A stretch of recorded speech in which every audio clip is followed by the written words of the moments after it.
Jemaat yang terkasih, pada ibadah minggu mendatang akan dilayangkan ibadah perjamuan kudus secara online. Kiranya jemaat dapat mempersiapkan diri bersama keluarga untuk kita bersama-sama mengikuti perjamuan. Jemaat dimohon mempersiapkan sendiri anggur atau teh atau air mineral dan roti untuk perjamuan. Kiranya Roh Kudus menolong kita semua dalam mempersiapkan diri untuk merayakan perjamuan kudus mendatang. Tuhan Yesus memberkati.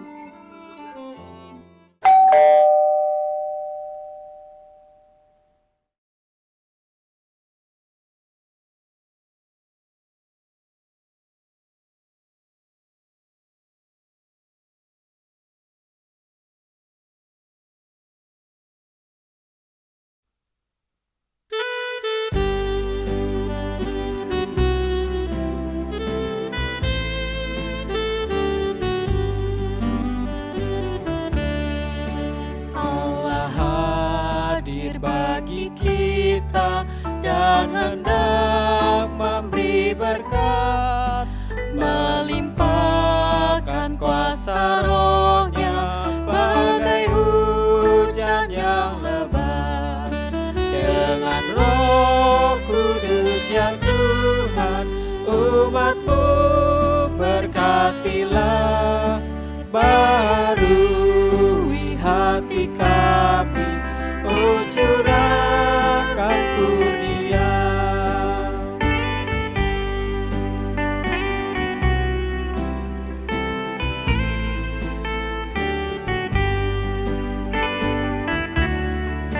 Allah hadir, sungguh hadir di jemaat-Nya yang kudus. Biar kasih kurnia-Nya menyegarkan kita terus. Dengan Roh Kudus ya Tuhan, umat-Mu berkatilah,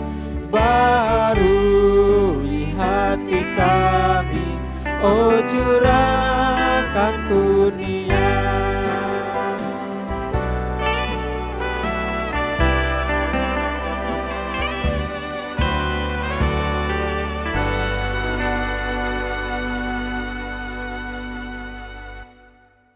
Mari jemaat, kita mengawali ibadah kita dengan mengucapkan pengakuan demikian. Pertolongan kita adalah di dalam nama Tuhan yang menjadikan langit dan bumi, yang kasih setianya tetap untuk selama-lamanya, dan yang tidak pernah meninggalkan perbuatan tangannya.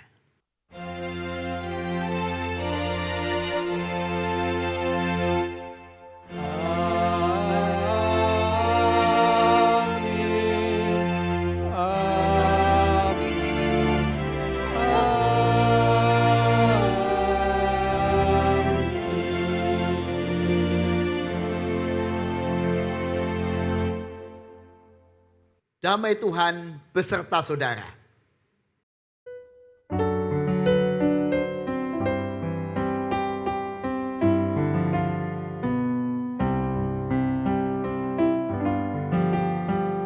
Setiamu Tuhanku tiada bertara, dikala suka di saat gelap.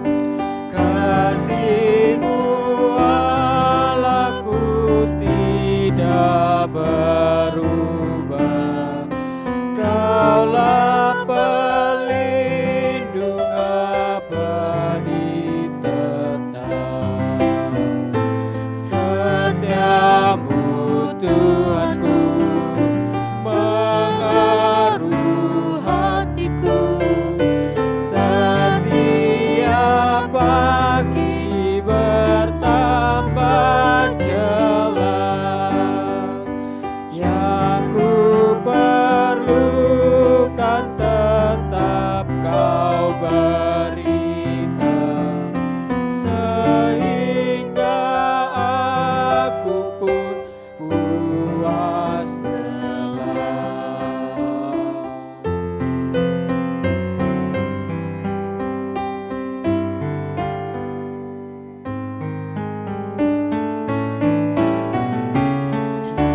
Damai-Mu Kau beri dan pengampunan, dan rasa khawatir pun hilang lenyap.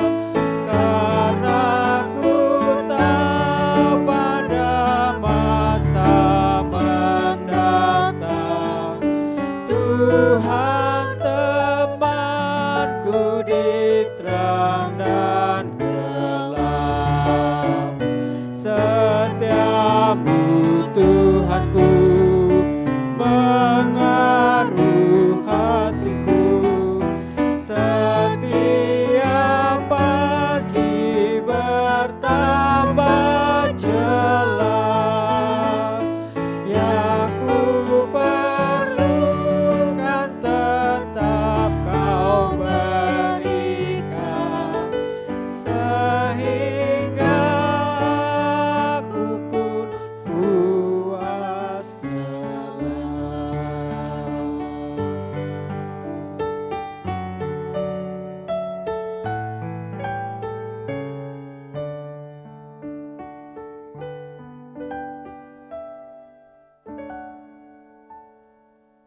Mari jemaat, kita bersama-sama mengakui segala dosa-dosa kita di dalam doa.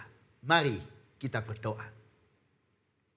Ya Tuhan, kami menyadari betul bahwa sepanjang kehidupan kami, terlebih di waktu-waktu yang lalu, selalu saja kami sering jatuh gagal dalam melakukan firman-Mu. Kami memohon ampun ya Tuhan atas dosa-dosa kami yang seringkali menyakiti hati Tuhan, hati keluarga kami, hati sesama kami. Ampunilah kami ya Tuhan. Bahkan sepanjang tahun 2020 kami masih juga sering mendukakan hati Tuhan dan hati banyak orang. Kami ingin ya Tuhan di tahun ini 2021 kami berjuang untuk hidup lebih baik. Tolonglah kami ya Tuhan.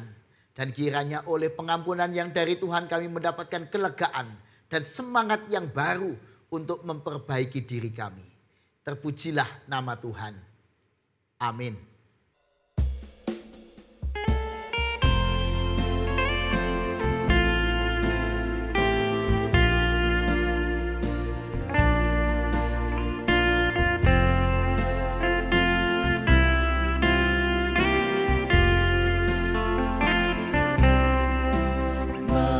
Melewati lembah air mata, jalanku gelap dan ngeri. Tuhan pimpinanmu ku dambakan, ku tak dapat maju sendiri. Ku tiada tahu jalannya Tuhan, Engkaulah yang mengerti. Terangmu halau ketakutan,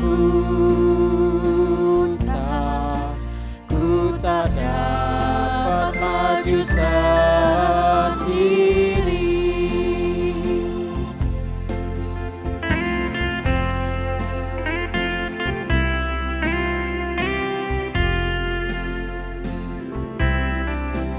Bila badai hidup menerpaku,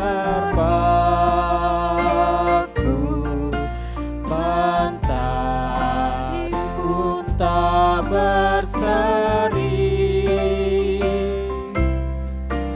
Tuhan biarlah ku pegang tangan-Mu,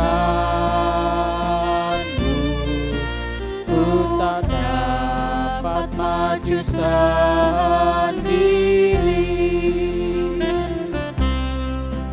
Ku tiada tahu jalannya Tuhan,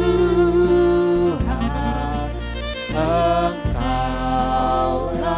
yang mengerti. Terangmu halau ketakutan, ku tak dapat maju sendiri.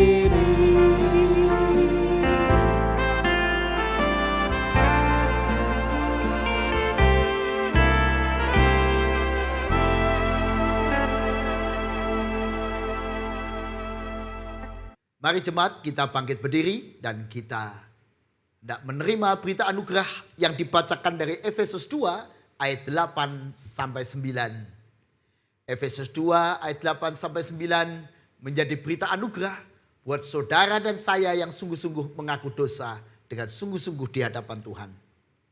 Sebab karena kasih karunia kamu diselamatkan oleh iman. Itu bukan hasil usahamu, tetapi pemberian Allah. Itu bukan hasil pekerjaanmu. Jangan ada orang yang memegahkan diri. Demikianlah berita anugerah dari Tuhan. Salam damai, salam damai, salam, salam damai Kristus besertamu. Salam, salam.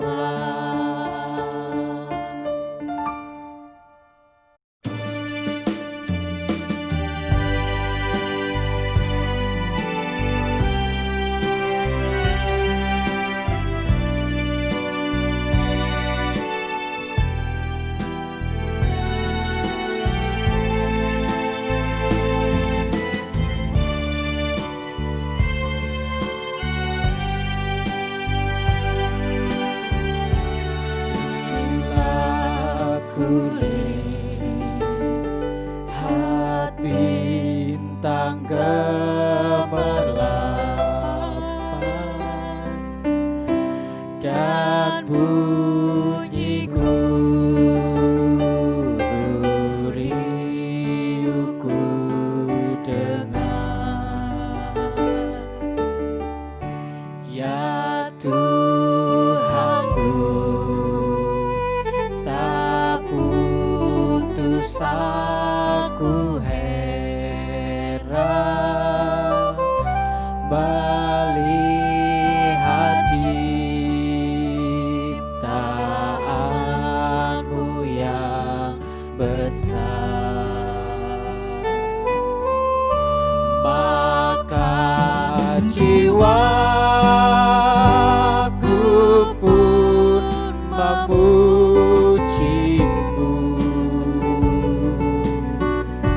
sungguh besar Kau Allahku. Maka jiwaku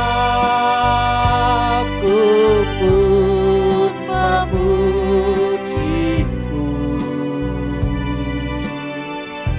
sungguh besar Kau Allahku.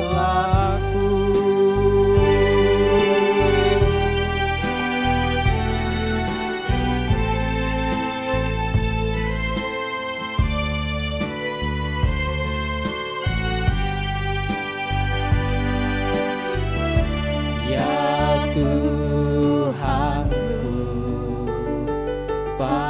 apabila ku renungkan pemberianmu dalam penebus,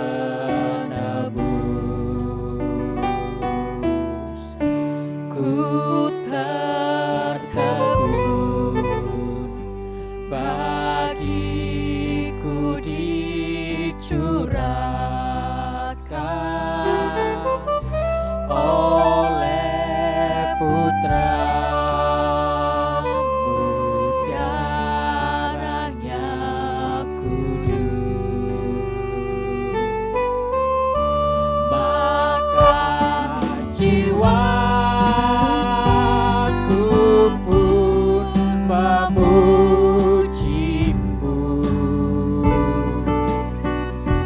sungguh besar Kau Allahku. Maka jiwaku pun memujimu,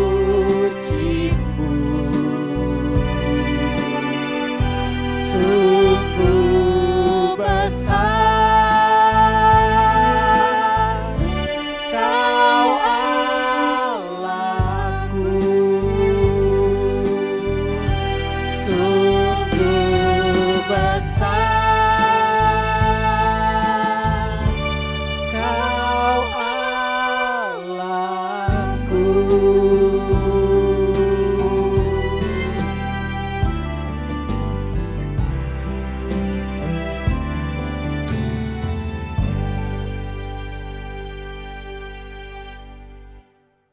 Mari jemaat kita hendak naikkan doa kita sebelum kita membaca dan merenungkan sabda Tuhan. Ya Tuhan, kami rindu membaca dan merenungkan.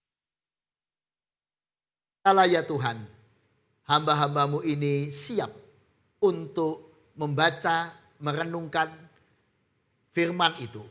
Dan berilah kami hikmat supaya kami diberi kekuatan untuk mengerti. Dan kami diberi hikmat untuk melakukannya juga. Dan biarlah oleh pertolongan Roh Kudus-Mu kami dimampukan untuk bersemangat melakukan firman yang kami renungkan. Terima kasih ya Tuhan, ke dalam tangan-Mu kami serahkan waktu pemberitaan firman ini. Amin.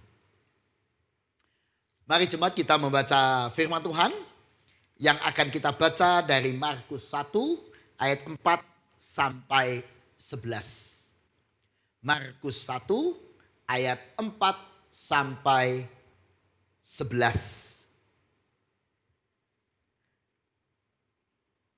Demikianlah Yohanes Pembaptis tampil di padang gurun dan menyerukan, "Bertobatlah dan berilah dirimu dibaptis, dan Allah akan mengampuni dosamu."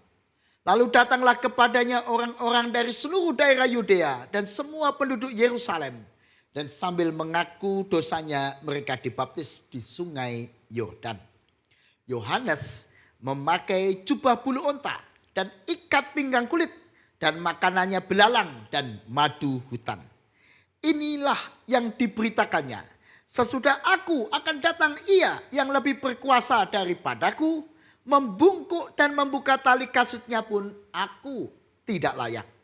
Aku membaptis kamu dengan air, tetapi ia akan membaptis kamu dengan Roh Kudus. Pada waktu itu datanglah Yesus dari Nazaret di tanah Galilea. Dan ia dibaptis di sungai Yordan oleh Yohanes. Pada saat ia keluar dari air, ia melihat langit terkoyak dan roh seperti burung merpati turun ke atasnya. Lalu terdengarlah suara dari surga. "Engkaulah anakku yang kukasihi, kepadamulah aku berkenan." Demikianlah Injil Yesus Kristus. Yang berbahagia adalah saudara yang tidak hanya membaca dan merenungkan, tapi melakukan setiap firman Tuhan dalam hidup sehari-hari. Haleluya.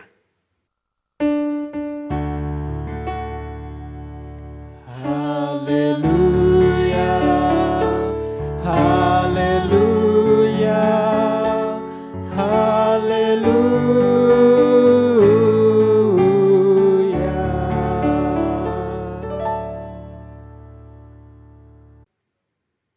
Shalom, jemaat yang dikasihi Tuhan.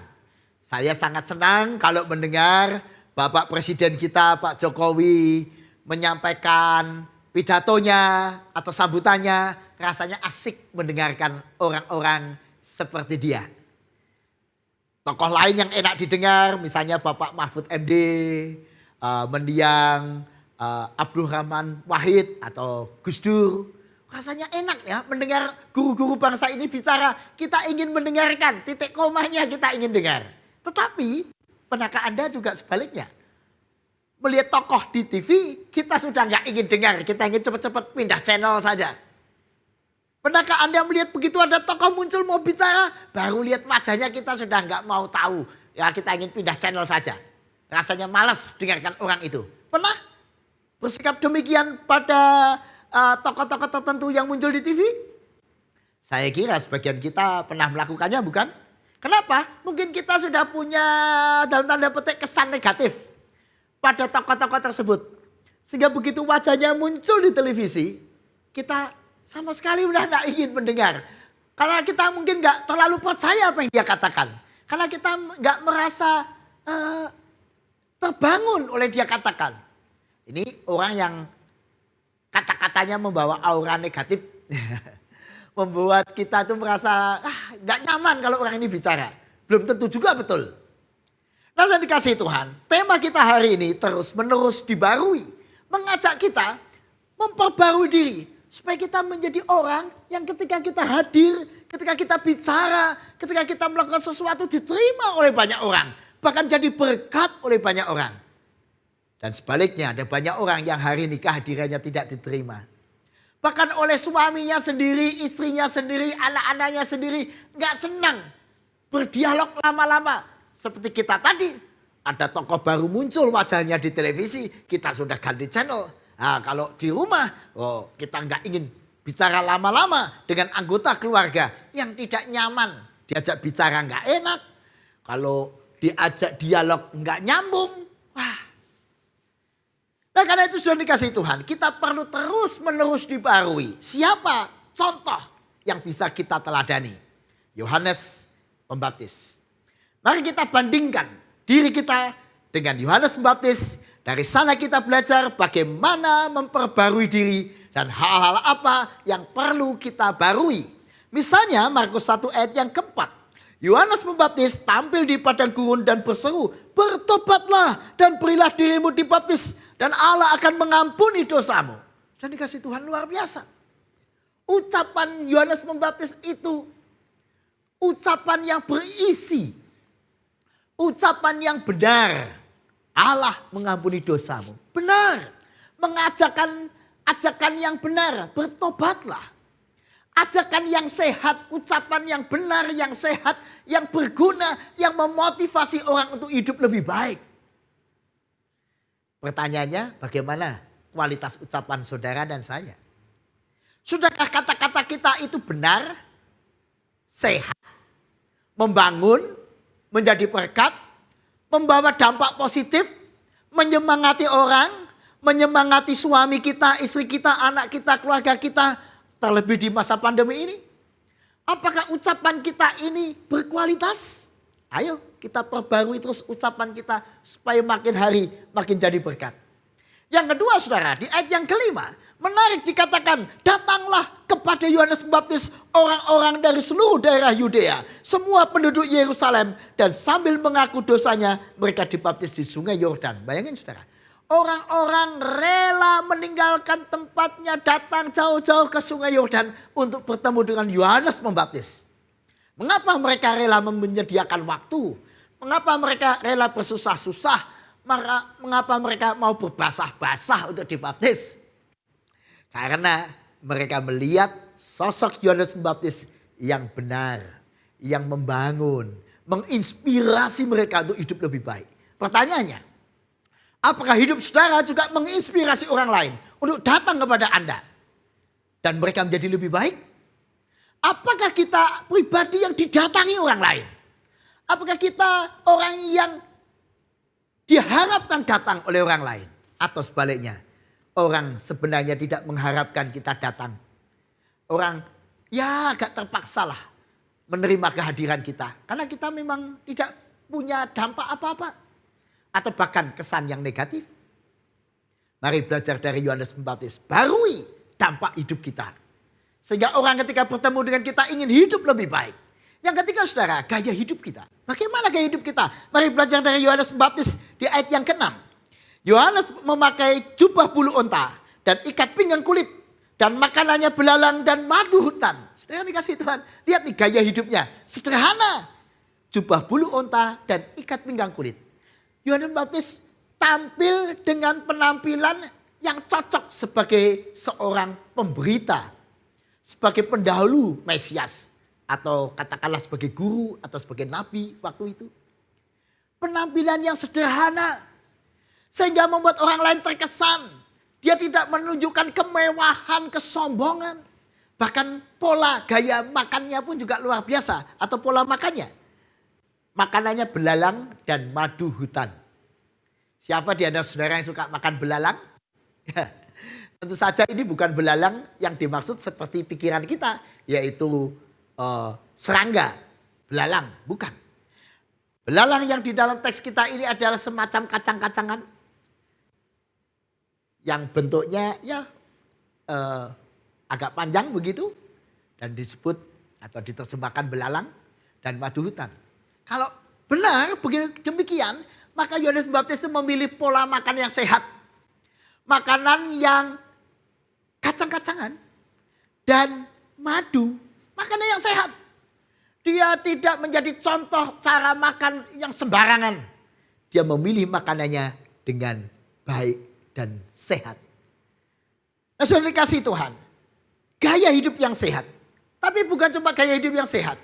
Yohanes Pembaptis menunjukkan hidupnya adalah kesaksian dan berita tentang Tuhan. Dia memberitakan sesuatu yang sehat, yaitu datangnya Mesias Juru Selamat yang akan menyelamatkan dunia. Pertanyaannya, kalau saudara dan saya ada di sebuah tempat, di rumah, di tempat pekerjaan, di tengah masyarakat, apa yang kita beritakan? Apa yang keluar dari mulut kita, dari hidup kita? Orang belajar apa dari diri kita? Apakah mereka belajar tentang hidup sederhana? Hidup yang ulet, rajin dan berjuang? Apakah mereka belajar rumah tangga yang rukun? Rumah tangga yang baik? Apakah mereka belajar orang yang optimis? Orang yang rendah hati? Apa yang mereka pelajari dari orang lain pada kita? Apakah mereka makin mencintai Tuhan dan sesama begitu mereka dekat dengan kita? Apakah dampak kehidupan kita membuat orang makin cinta pada Tuhan? Ajaran, pengetahuan apa yang kita sharingkan kepada anak-anak kita, kepada keluarga kita, kepada sesama kita. Ketika kita bertemu dengan kawan-kawan, apa yang kita sharingkan? Apakah sesuatu yang benar, yang sehat, dan membuat orang berubah? Seperti orang datang kepada Yohanes Pembaptis, mendapat pengajaran yang sehat, dan mereka ingin berubah. Apakah Anda suami yang membuat istrimu ingin berubah lebih baik? Apakah kita istri yang ingin suami kita berubah lebih baik? Mari sudah dikasih Tuhan, kembali kita belajar dari Yohanes Pembaptis. Dampak hidupnya membuat banyak orang suka datang kepadanya. Atau kehidupannya menarik orang untuk datang kepada dia. Pertanyaannya, apakah banyak orang mau datang pada saudara?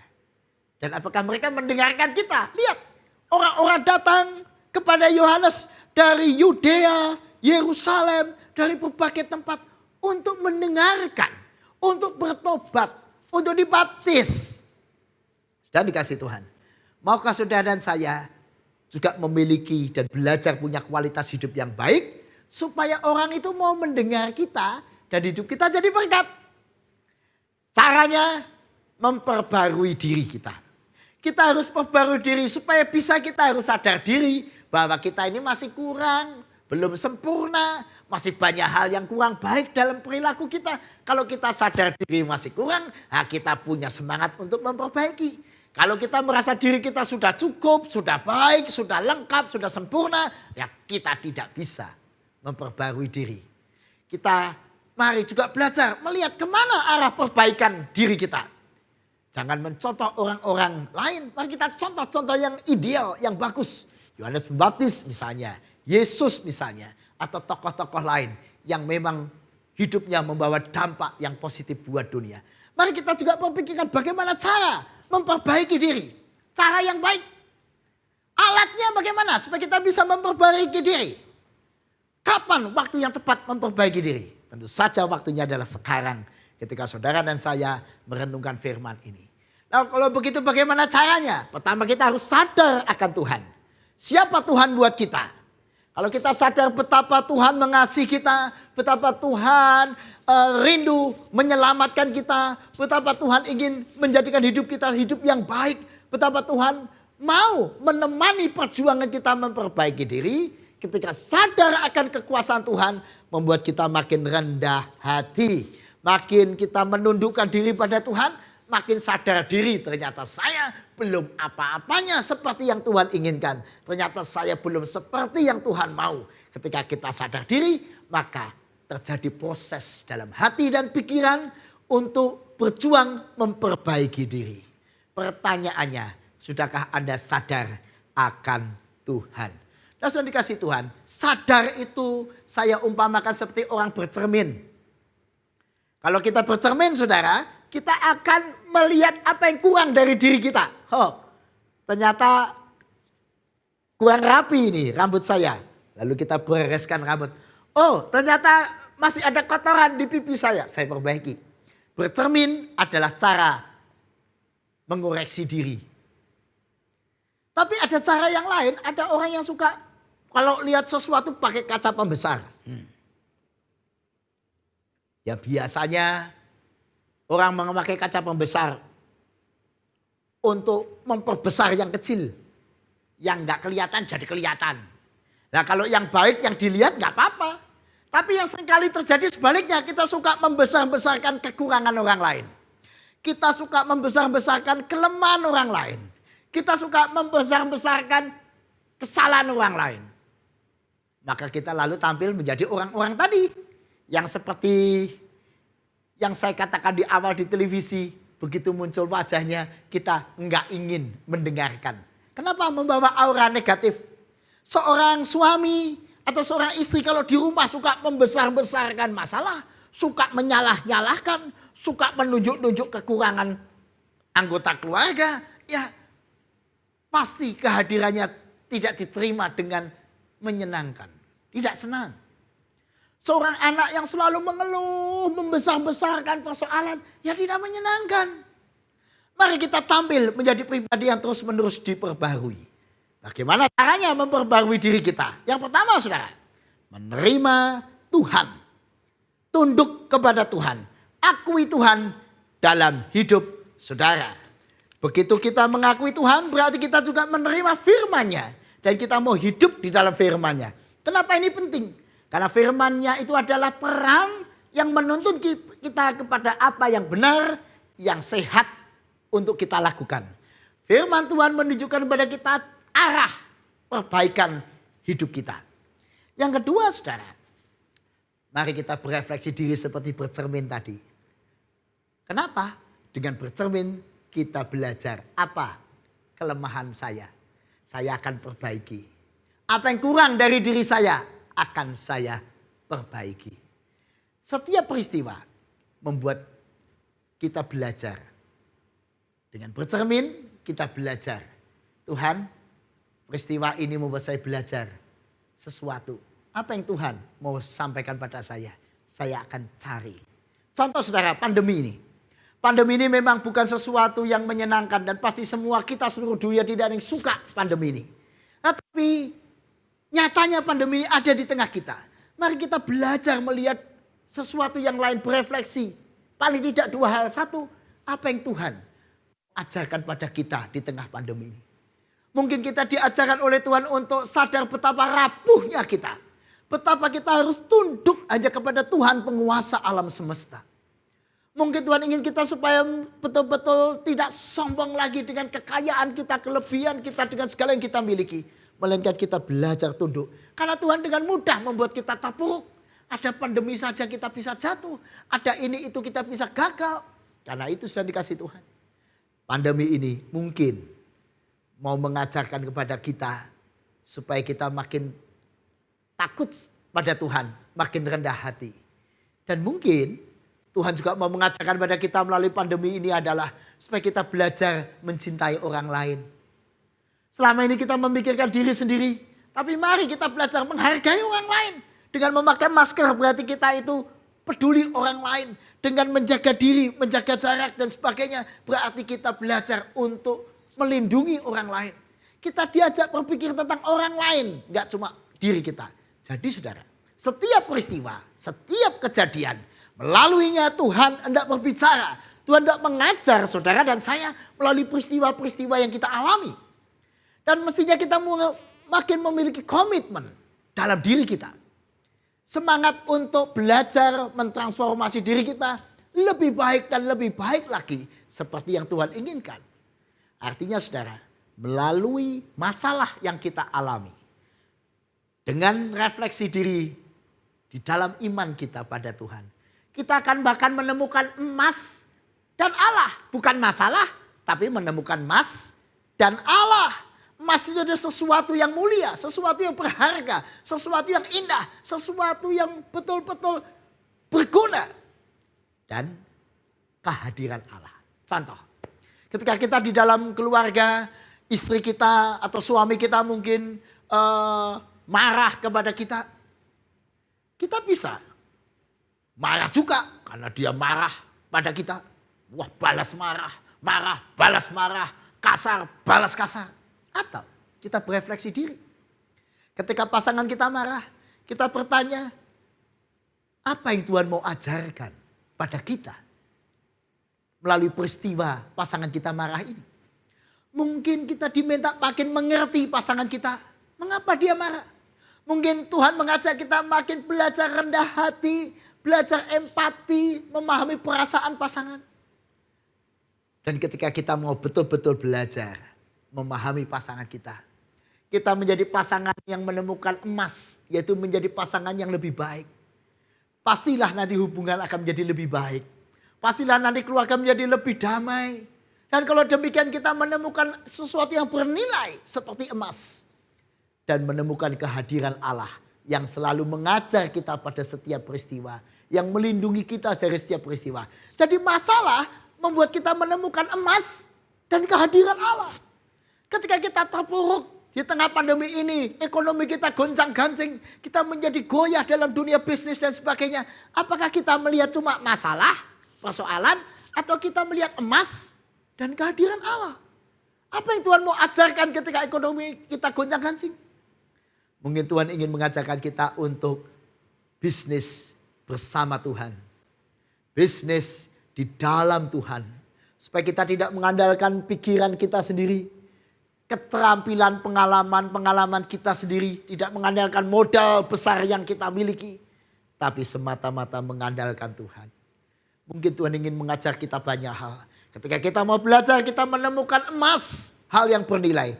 Dan kehadiran Allah yang selalu menyertai. Saya kasih Tuhan untuk memperbaiki diri. Yang ketiga, mari kita belajar berelasi dengan orang lain. Relasi kita dengan orang lain memperbaiki diri kita. Relasi kita dengan suami kita, dengan istri kita akan mendewasakan kita. Relasi kita yang baik dengan orang-orang sekeliling kita, dengan masyarakat tetangga sekeliling kita. Membuat kita belajar perilaku yang baik, sikap yang semestinya, iman yang baik. Saya banyak bergaul dengan teman-teman lintas iman, tokoh-tokoh agama lain. Justru dari mereka saya juga banyak belajar bagaimana hidup beriman. Kita kagum belajar dari saudara-saudara kita umat muslim misalnya. Yang disiplin dalam beribadah. Disiplin dalam jam-jam sembahyang. Kita kagum dengan saudara-saudara kita umat Buddhis. Yang mereka begitu sabar dan cinta pada segala hal. Pada binatang, pada hal sabar. Waduh, kesabaran mereka menginspirasi saya untuk lebih sabar. Kita bersyukur punya sahabat orang-orang Hindu yang begitu mencintai alam. Mencintai alam semesta dan berusaha menyatu dengan alam. Aduh, saudara dikasih Tuhan, melihat mereka, saya juga menjadi belajar mencintai alam. Yang mau saya katakan adalah relasi kita dengan orang lain berdampak menambah pengetahuan, pengalaman, nilai-nilai yang baik. Dan itu akan menjadi modal kita memperbaiki diri. Tentu saja kita harus belajar banyak dari sesama. Pergumulan mereka akan menjadi nilai buat kita. Perjuangan mereka menginspirasi kita. Usaha gigih mereka menginspirasi kita. Dan dikasih Tuhan, karena itu kita harus selalu berelasi. Melalui kasih yang nyata pada sesama kita. Yang keempat, saudara. Pembaruan itu membutuhkan komitmen, totalitas, kesabaran, keuletan, ketekunan, dan konsistensi. Kenapa? Karena kalau memperbarui diri itu paling sulit, saudara. Kalau kita mengkritik orang lain supaya berubah itu mudah. Kalau kita mengkritik pasangan kita, kamu mestinya begini. Kita mengkritik anak kita, mestinya kamu begini. Mengkritik orang lain, kamu harusnya begini. Itu mudah. Tapi mengkritik diri sendiri, mengubah diri sendiri, membutuhkan kekuatan iman. Membutuhkan tekad yang kuat. Membutuhkan usaha yang ulet dan terus menerus. Mengapa? Karena kita harus mengubah pola pikir kita sendiri. Karena kita harus mengubah kebiasaan kita. Kita harus mengubah budaya kita. Karena kita harus mengubah gaya hidup yang selama ini kita sudah nikmat. Bukankah kita selama ini bersikap egosentris, ya? Menilai segala sesuatu dari benarnya kita. Atau kita selalu menganggap diri kita paling benar. Dan dengan kacamata benar diri kita ini menilai orang lain. Maka kita selalu menilai orang lain, ukurannya adalah pandangan kita. Nah, kamu salah, kenapa? Karena nggak sama dengan pandangan saya. Oh, kamu benar karena sama dengan pandangan saya. Oh, kamu kurang ini karena kamu tidak seperti yang saya bayangkan dan seterusnya. Kita egosentris, suka menyalahkan orang, suka menghakimi orang. Semau kita egosentris. Mau benarnya sendiri, mau menangnya sendiri, mau dituruti, mau jadi seperti dalam tanda petik raja kecil. Nah, kalau orang demikian di tengah rumah tangga, dia akan menjadi suami atau istri yang superior. Wah, pokoknya kalau nggak setuju dengan pendapatku marah. Egosentris, nggak seperti yang ku mau, salah. Waduh, kalau punya anggota keluarga egosentris, semua repot. Apalagi egosentris ditambah garang. Wah, semua keluarga harus diam. Kalau tidak diam, terjadi kekacauan. Tapi kalau diam, ya kita ikut stres karena dia selalu mau menangnya sendiri. Tetapi sudah dikasih Tuhan, mari kita ubah diri kita kalau kita punya cara hidup demikian yang egosentris. Mari kita ubah menjadi seorang yang empati. Seperti kehadiran Yohanes Pembaptis di tengah-tengah kehidupan masyarakat. Dia mengajak orang lain mengenal Tuhan, bertobat, dibaptis sebagai simbol perubahan yang dahsyat. Mari kita bangun diri kita menjadi orang yang berempati dan berpengertian pada orang lain. Orang yang demikian akan berhasil menjadi pribadi yang lebih baik. Tentu saja saudara, pembaruan butuh perjuangan yang dahsyat. Saya ingat dengan seorang kawan, dia seorang pria yang sebenarnya sangat dalam tanda petik kekar. Ya. Kekar enggak cuma dari fisiknya, juga dia punya latar belakang belajar ilmu, bela diri sana sini. Waduh, luar biasa. Tentu saja dia sudah biasa dalam berhadapan dengan situasi-situasi. Dan refleks kekerasan ada dalam dirinya. Maka ketika muda dia juga biasa berkelahi. Kenapa? Refleks kekerasan tertanam dalam dirinya. Sejak kecil dia dibangun dengan sikap itu. Apalagi ayahnya selalu berkata, kamu harus jadi cowok yang jantan. Jangan penakut, berani. Demikian juga ketika dia berkelahi. Ayahnya tidak pernah menyalahkan dia. Asal dia menang. Asal dia benar. Akhirnya dia makin merasa kekerasan adalah jalan yang benar. Tapi begitu dia menikah, dia bertemu dengan seorang istri yang lembut. Seorang istri yang sangat lemah lembut. Kontras. Oh, sudah dikasih Tuhan, betapa sulitnya dia belajar untuk lemah lembut pada istrinya. Karena dia memang dalam dirinya, instingnya memang kasar. Keras, kata-katanya kasar, keras, suaranya, volumenya besar. Tapi peristiwa demi peristiwa dia alaminya. Dia belajar untuk meniru istrinya. Lemah lembut, rendah hati, dan sabar. Perjalanan panjang, akhirnya dia berhasil. Sekalipun banyak peristiwa harus dia alami. Tapi akhirnya dia belajar sedikit demi sedikit memperbarui diri. Pertanyaannya adalah, kalau dia berhasil memperbarui diri, apakah Anda juga sudah berhasil membarui diri Anda menjadi pribadi yang lebih baik? Yohanes Pembaptis bukan cuma pribadi yang baik, tapi kebaikan Yohanes Pembaptis menginspirasi orang lain di sekelilingnya, termasuk kita hari ini, untuk ikut membarui diri. Apakah hidup saudara dan saya menginspirasi orang lain untuk ikut membarui diri? Jadi orang percaya bukan cuma membarui dirinya sendiri, tapi karena dia memperbarui dirinya sendiri, semangat pembaruan ini akan menular pada suaminya, pada istrinya, pada anaknya, pada orang lain. Bapak itu kok berubah ya, jadi lebih baik. Saya terinspirasi untuk seperti dia. Aku kalau begitu juga bisa berubah. Maukah saudara dan saya menjadi pengusaha yang menginspirasi banyak orang supaya mereka menjadi pengusaha yang baik dan jujur? Maukah Anda menjadi pegawai negeri, penegak hukum misalnya dan sebagainya, yang menginspirasi orang-orang lain untuk menjadi pegawai negeri dan penegak hukum yang benar, yang jujur, yang lurus? Sehingga lalu orang mengatakan, wah mau contoh orang yang benar dan jujur, ya itu orang itu. Maka saudara saya menjadi suami dan istri yang menginspirasi anak-anak kita dan orang-orang lain sekeliling kita. Bagaimana berubah tangga yang baik, yang sehat, yang bahagia, yang harmonis. Apakah rumah tangga kita menginspirasi orang lain? Wah Pak, kalau begitu banyak ya yang harus kita ubah dalam diri kita. Banyak, tapi jangan putus asa. Kita tidak berjuang sendiri, melainkan ada kehadiran Allah Roh Kudus menyertai kita. Seperti dalam peristiwa di dalam teks kita. Aku membaptis kamu dengan air, tapi ia akan membaptis kamu dengan Roh Kudus. Kehadiran Kristus, kehadiran Roh Kudus, kehadiran Allah Bapa menyatu dalam peristiwa baptisan Yesus. Maka ketika Yesus keluar dari air, langit terkoyak, roh seperti burung merpati turun ke atasnya.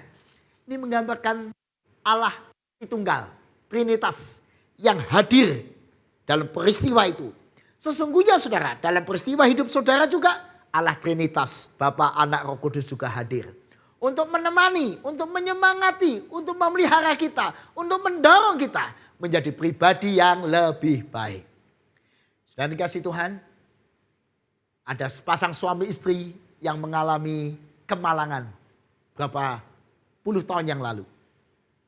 Pasangan suami istri ini pasangan sederhana, hidup sederhana. Sang suami tahu-tahu di PHK oleh perusahaannya.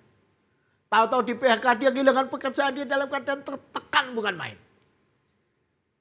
Namun sang istri berkata pada suaminya, "Suamiku, jangan putus asa, ayo kita usaha bersama." Suami istri ini berusaha bersama. Tepatnya sang suami membantu istrinya. Istrinya mulai membuat roti, memasak, membuat minuman, membuat warung kecil-kecilan di garasi rumah mereka yang kecil. Perjuangan dua orang ini merukunkan mereka makin erat, menyatu sebagai suami istri. Sekaligus mereka berdua makin dekat dengan Tuhan karena mereka tahu hanya Tuhanlah yang dapat diandalkan. Makin mendekatkan mereka dengan anak-anak. Hasilnya saudara, sekian tahun kemudian bisnis rumah tangga kecil-kecilan menjadi bisnis yang sangat besar. Yang luar biasa. Bagaimana dengan anak-anak yang melihat perjuangan orang tua mereka berjuang di dalam Tuhan. Karena dua orang tua ini sangat aktif di gereja. Sekalipun hidup mereka penuh perjuangan. Oh, sangat rajin ikut paduan suara, ikut pelayanan ini dan itu. 5 anaknya menjadi 5 pengusaha yang hebat. Bagaimana dengan cucunya? Cucu-cucunya menjadi pengusaha dan orang-orang yang hebat pada bidang dan profesinya masing-masing. Bagaimana dengan generasi keempatnya? Saya baru saja bertemu dengan generasi keempatnya yang sedang membangun sebuah usaha-usaha mereka. Semuanya mengatakan kami terinspirasi dengan kakek buyut, nenek buyut yang menjadi contoh bagaimana orang percaya membarui dirinya terus menerus menjadi pribadi yang ulet, tangguh, hebat. Rumah tangga yang berhasil, usaha yang penuh perjuangan, pelan-pelan disabarin akan berhasil juga. Dan itu menginspirasi anak-anaknya, cucu-cucunya, generasi keempat dan seterusnya. Pertanyaannya, apakah hidup saudara akan menginspirasi orang-orang lain sekeliling Anda untuk ikut memperbaiki diri, menjadi orang lebih baik, menjadi pribadi lebih baik, menjadi suami dan istri yang lebih baik? Apakah orang terinspirasi menjadi pengusaha lebih baik, terinspirasi untuk menjadi karyawan-karyawati lebih baik? Tuhan mau supaya hidup saudara seperti hidup Yohanes Pembaptis, menginspirasi banyak orang dan membuat orang-orang berubah. Maukah saudara? Amin. Mari kita bersatu teduh.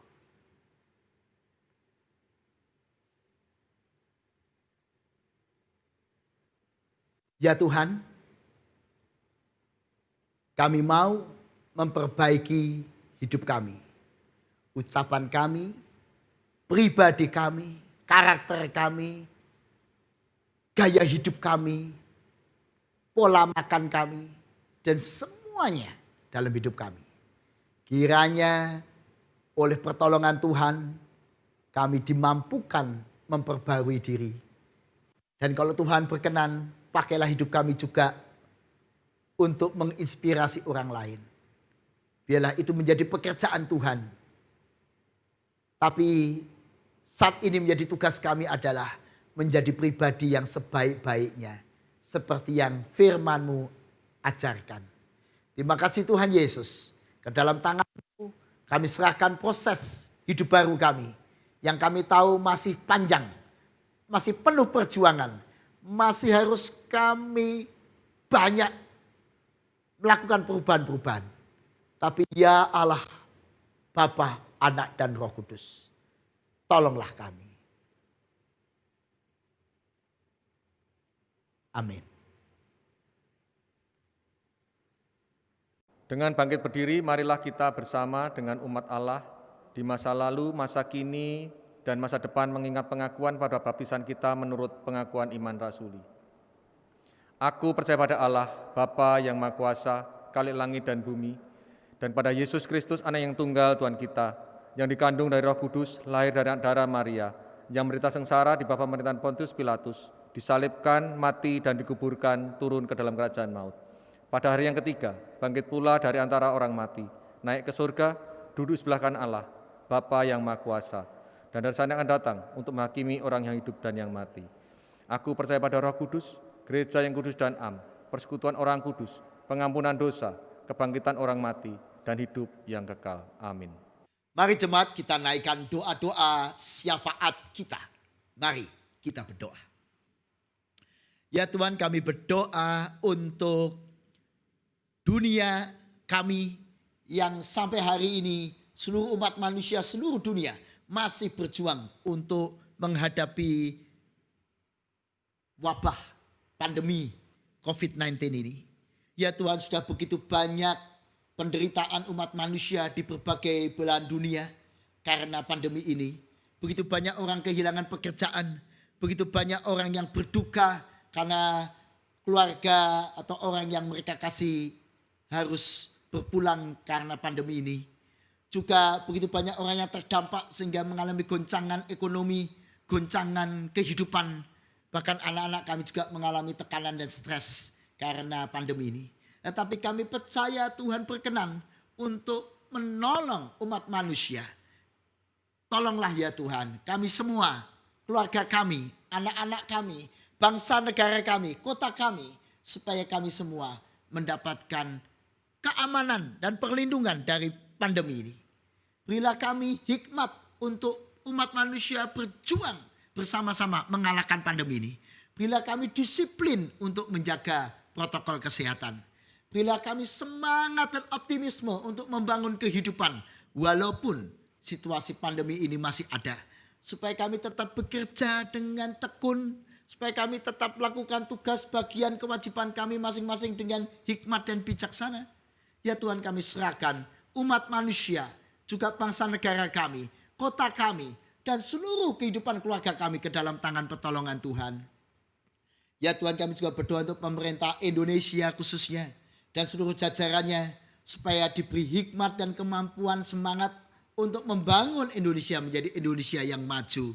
Sekalipun pandemi masih ada, berilah mereka hikmat untuk mengarahkan rakyat bangsa kami menuju pembangunan dan kehidupan masyarakat yang lebih baik. Ya Tuhan, kami berdoa juga untuk keluarga kami masing-masing.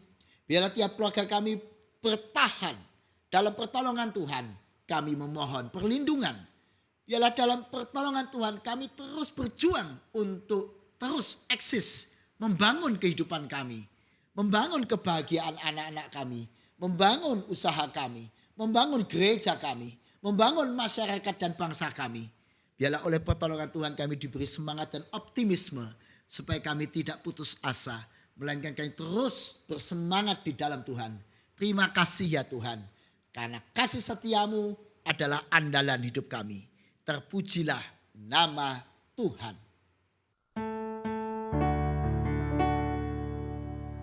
Bapa kami yang ada di sorga, dikuduskanlah namamu, datanglah kerajaanmu, jadilah kehendakmu di bumi seperti di sorga. Beri kami hari ini makanan yang secukupnya, ampuni salah kami seperti kami ampuni yang bersalah pada kami. Jangan bawa kami dalam pencobaan, melainkan lepaskan kami dari yang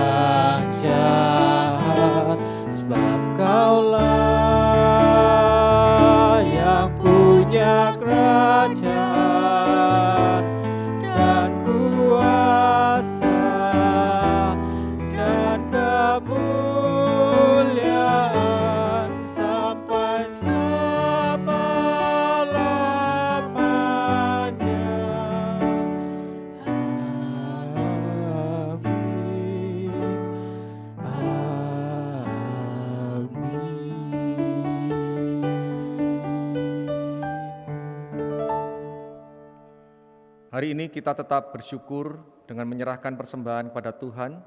Persembahan dapat dilakukan melalui rekening gereja atau men-scan QRIS seperti yang tertera pada layar. Jemaat dapat juga masukkan kotak persembahan di depan gereja atau menyimpannya dulu dan memberikannya pada saat ibadah minggu diadakan kembali di gedung gereja. Nas persembahan terambil dari 1 Tawarik 29 ayat 17. Aku tahu ya Tuhan bahwa Engkau adalah penguji hati dan berkenan kepada keikhlasan, maka aku pun mempersembahkan semuanya itu dengan sukarela dan tulus ikhlas. Dan sekarang umat-Mu yang telah hadir di sini telah kulihat memberikan persembahan sukarela kepadamu dengan sukacita.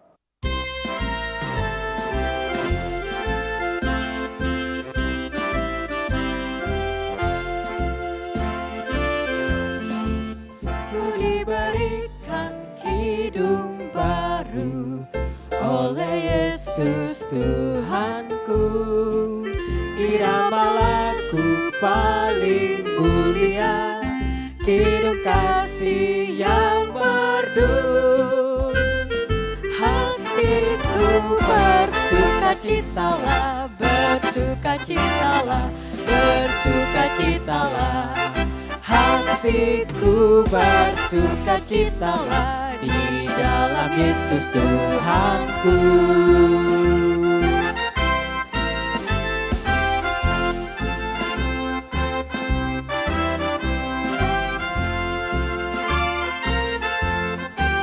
Ku muliakan kasih Yesus dalam lagu yang merdu.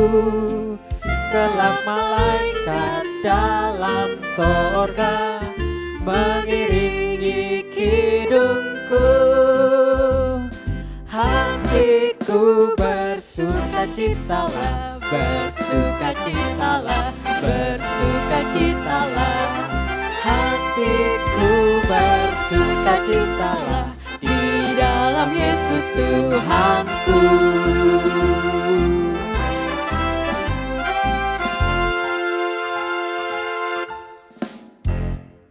Mari jemaat kita berdoa. Allah Bapa yang bertata di surga, inilah persembahan kami ya Bapa, sebagai ucapan syukur di mana Engkau telah menopang, memelihara kami senantiasa hari demi hari, detik demi detik. Terimalah persembahan kami ini Tuhan, kiranya persembahan ini boleh menjadi dupa yang harum di hadapan-Mu. Terima kasih ya Bapa. Dalam Yesus kami berdoa. Amin.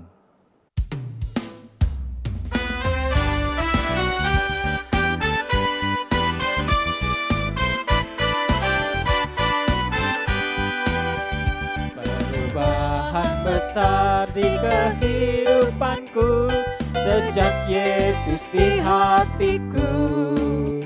Di jiwaku bersinar terang yang cerah sejak Yesus di hatiku. Sejak Yesus di hatiku. Sejak Yesus di hatiku. Jiwaku bergembar bagai ombak besar sejak Yesus di hatiku.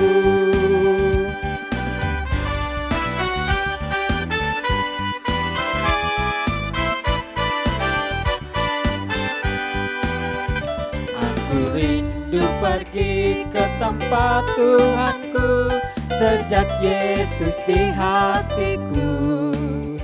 Aku riang gembira berjalan terus sejak Yesus di hatiku. Sejak Yesus di hatiku. Sejak Yesus di hatiku. Jiwaku bergemar bagai ombak besar sejak Yesus di hatiku. Jemaat, marilah kita pulang dengan penuh semangat dan pengharapan Karena Tuhan berkenan menyertai dan memberkati kehidupan saudara dan saya. Di tengah perjuangan kita, Tuhan selalu ada. Terimalah berkat Tuhan. Tuhan memberkati engkau dan melindungi engkau. Tuhan menyinari engkau dengan wajah-Nya dan memberi engkau kasih karunia. Tuhan menghadapkan wajah-Nya kepadamu dan memberi engkau damai sejahtera. Amin.